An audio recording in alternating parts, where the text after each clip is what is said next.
Tuhan bersamamu. Inilah Injil suci menurut Lukas.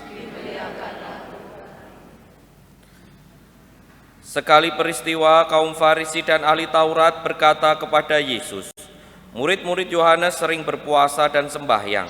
Demikian pula para murid kaum Farisi, tetapi murid-muridmu makan minum." Yesus menjawab, "Dapatkah sahabat mempelai disuruh berpuasa selagi mempelai bersama mereka? Tetapi akan tiba saatnya mempelai diambil dari mereka. Pada waktu itulah mereka akan berpuasa." Yesus mengatakan juga suatu perumpamaan kepada mereka. Tiada seorang pun mengoyakkan secarik kain dari baju baru untuk ditambalkan pada baju tua, sebab jika demikian yang baru itu pun akan koyak. Apabila kain penambal yang dikoyakkan dari baju baru takkan cocok pada baju yang tua. Demikian pula tiada seorang pun mengisikan anggur baru ke kantong kulit yang tua, sebab jika demikian anggur baru itu akan mengoyakkan kantong tua, lalu anggur akan terbuang dan kantong pun hancur.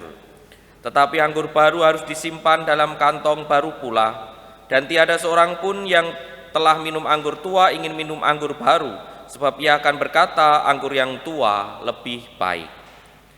Demikianlah sabda Tuhan, terpujilah Kristus.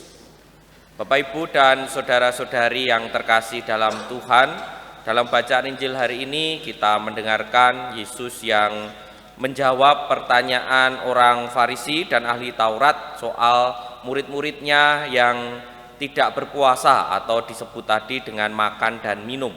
Yesus menjawabnya tidak langsung dengan jawaban ya mergane gini, enggak, tapi menjawab dengan hal-hal yang merupakan semangat bagi para murid nantinya, bahwa Yesus menyampaikan, dapatkah sahabat mempelai disuruh berpuasa selagi mempelai bersama mereka, tetapi akan tiba saatnya mempelai diambil dari mereka, pada waktu itulah mereka akan berpuasa. Jawaban ini bagi saya adalah sebuah jawaban yang menggambarkan bahwa Yesus tidak ingin para pengikutnya itu hanya menjalankan sesuatu tetapi tidak dengan memaknainya. Yesus semasa berkaryanya memang menyiapkan para murid untuk menjadi wadah bagi sabda Tuhan yang baru, bagi sabda Kristus yang mungkin baru, dan nantinya para murid akan mengalami berbagai macam hal yang akhirnya membuat mereka prihatin dan secara alami akan berpuasa. Tetapi berpuasa bukan dalam kaitannya hanya menjalankan perintah saja atau hanya menaati aturan saja, tetapi memaknainya sebagai kesempatan untuk semakin dekat kepada Kristus, untuk semakin tahu ajaran Kristus. Ya, makna itu juga yang kita punyai sekarang. Kita ini kan orang Katolik itu berpuasa hanya 2 hari saja. Berpuasanya ya, kalau berpantangnya cukup banyak. 2 hari saja sosok nawar kok, maksudnya makan kenyang hanya sekali. Ya nggak kenyang berapa kali Romo, kadang-kala ada yang bertanya seperti itu. Boleh minum ndak? Minumnya boleh Coca-Cola ndak atau Fanta kan, kadang-kala seperti itu. Nah, maknanya memang tidak langsung puasa itu berarti jam 6 sampai jam 6, tidak, tetapi makan kenyang hanya sekali, ingin mengajak kita bersama memaknai puasa itu sebagai sebuah bentuk prihatin. Kalau prihatin ya berarti mencari bentuk yang membuat kita prihatin. Pantang juga begitu. Maka kan pantang itu pantang sesuatu yang disukai. Saya pantang rokok Romo, rokok enggak? Enggak, ya itu bukan pantang namanya. Saya pantang daging, pernah makan daging? Wah, paling sebulan sekali, ya itu enggak pantang. Tetapi sesuatu yang disukai, sesuatu yang membuat kita lalu merasakan keprihatinan, dengan tujuan kemudian kita menjadi semakin merasakan sengsara dan wafat Tuhan. Tentu itu dalam masa Prapaskah. Itulah yang diharapkan oleh Yesus dari para pengikutnya. Selalu ada kebaruan dari tindakan-tindakan yang mungkin juga dilakukan oleh orang lain yang tidak percaya kepada Kristus. Puasa itu kan bukan hanya milik kita kan, milik banyak agama. Banyak sekali yang melakukan puasa.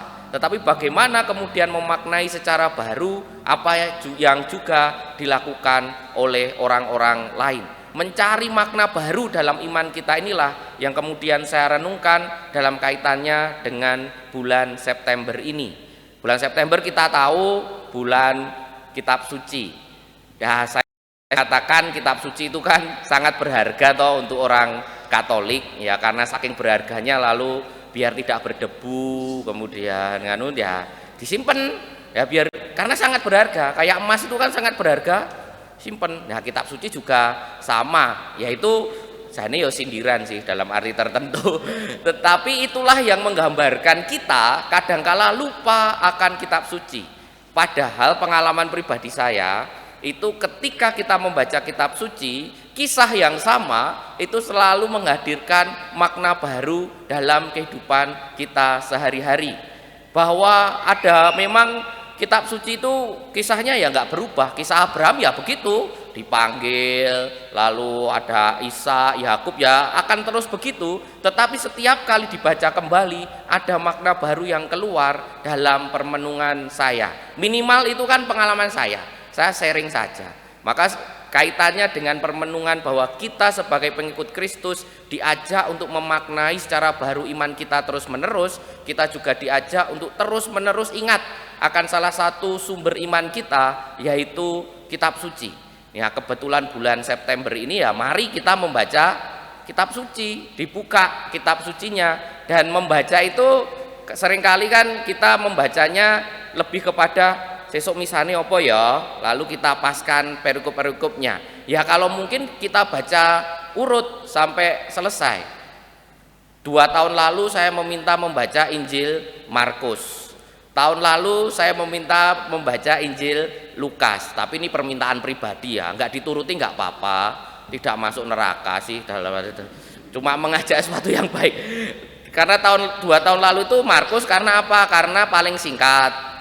Tahun lalu Lukas karena lebih panjang. Tahun ini cobalah membaca Injil Matius yang lebih panjang karena ada 28 bab. Kalau Markus kan cuma 16, Lukas 24, Matius 28. Cukup panjang, tetapi itu semua demi apa? Demi kita sebagai pengikut Kristus memaknai secara terus-menerus hal baru dalam iman kita. Saya yakin kalau kita rutin membaca kitab suci, ada hal baru yang kita temukan sehingga kita tidak hanya sekedar menuruti aturan, boleh, tidak, benar, salah, tetapi kita bisa memaknai secara baru ajaran Kristus dan menjadikan kita semakin menyerupai Kristus dalam kehidupan kita sehari-hari. Mari kita mulai dengan hal yang sederhana saja, membaca kitab suci setiap hari. Mampukah kita untuk memaknai itu semua? Mari kita hening sejenak, berdoa kepada Tuhan. Ya Tuhan, semoga aku bisa memulai secara sederhana untuk memaknai imanku kepadamu secara baru. Kita hening sejenak.